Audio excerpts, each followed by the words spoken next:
সুপ্রিয় দর্শক শ্রোতা, সকলকে জানাচ্ছি আলাপচারিতার পক্ষ থেকে আন্তরিক শুভেচ্ছা।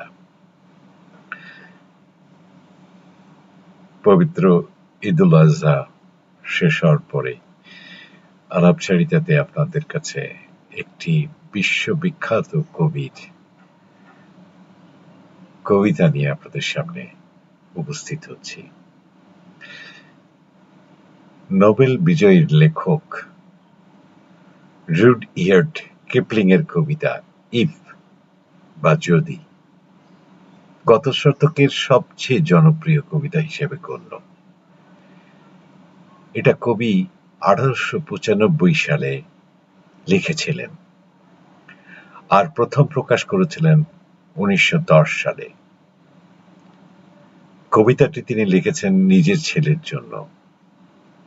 তোমাদের জন্য কবিতাটি ইংরেজি থেকে আমি বাংলায় অনুবাদ করছি।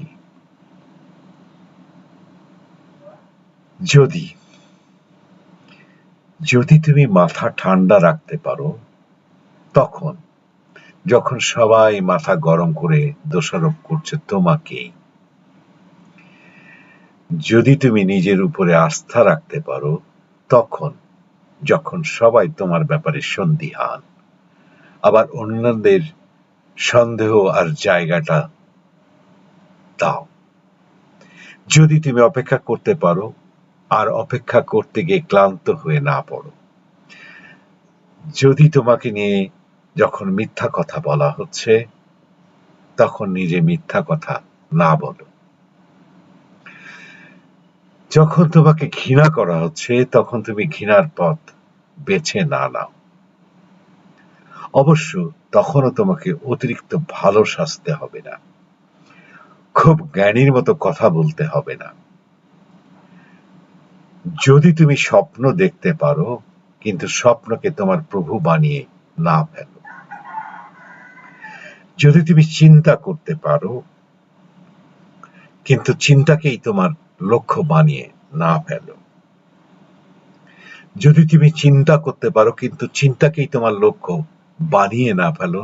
যদি তুমি বিজয় আর বিপর্যয়ের এই দুইয়ের সঙ্গে সাক্ষাৎ করতে পারো, আর যদি তুমি এই প্রতারককেই একইভাবে গ্রহণ করতে পারো, যদি তুমি সহ্য করতে পারো তখন যখন তোমার বলা সত্য কথা বিকৃত করে অসাধু লোকেরা বোকা মানুষদের জন্য ফাঁদ বানায়, অথবা তুমি যে জিনিসগুলোর জন্য জীবন দিয়েছো সেগুলো যদি তুমি ভেঙে যেতে দাও, দেখো, আর যদি সামনে পিছনে ঝুঁকে পড়ো ক্ষয়ে যাওয়া হাতিয়ার দিয়ে আবার সেগুলো গড়ে তুলতে পারো। যদি তোমার বিজয়গুলোকে এলোমেলো করে রাখতে পারো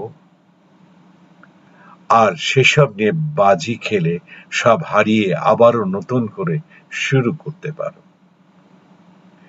আর হারাটি নিয়ে একটা কথাও ব্যয় না করো। যদি তুমি তোমার হৃৎপিণ্ড, স্নায়ু আর পেশিকে তোমার পালা চলে যাওয়ার অনেক পরেও কাজ করতে বাধ্য করতে পারো, তখন যখন তোমার ভেতর আর কিছুই অবশিষ্ট নেই, কেবল ইচ্ছা শক্তি ছাড়া যা বলছে লেগে থাকো। যদি তুমি সাধারণ মানুষের সঙ্গে চলার সময় তোমার বিনয় ধরে রাখতে পারো, আর রাজধীরাজের সঙ্গে চলার সময় সাধাসিধে ভাবটা হারিয়ে না ফেলো। যদি শত্রু কিংবা সহৃদয় বন্ধু তোমাকে আঘাত দিতে না পারে, যদি সব মানুষ তোমার উপরে নির্ভর করে কিন্তু কেউ খুব বেশি নির্ভর হয়ে না পড়ে, যদি তুমি ক্ষমাহীন একটা মিনিটকে ভরে তুলতে পারো 60 সেকেন্ডের দড়ি সমান মর্যাদায়, তাহলে তাহলে এই পৃথিবী তোমার। এই পৃথিবীতে যা কিছু আছে সব তোমার, এবং তার চেয়ে বেশি বড় কথা, তুমি হয়ে উঠবে একজন মানুষ পুত্র আমার। বিখ্যাত এই কবিতাটি নোবেল বিজয়ী এই কবি এইটা সত্যি তিনি কেন বিখ্যাত এবং কি কারণে বিখ্যাত হলেন তার এই লেখাতেই পরিষ্কার এবং সুস্পষ্ট।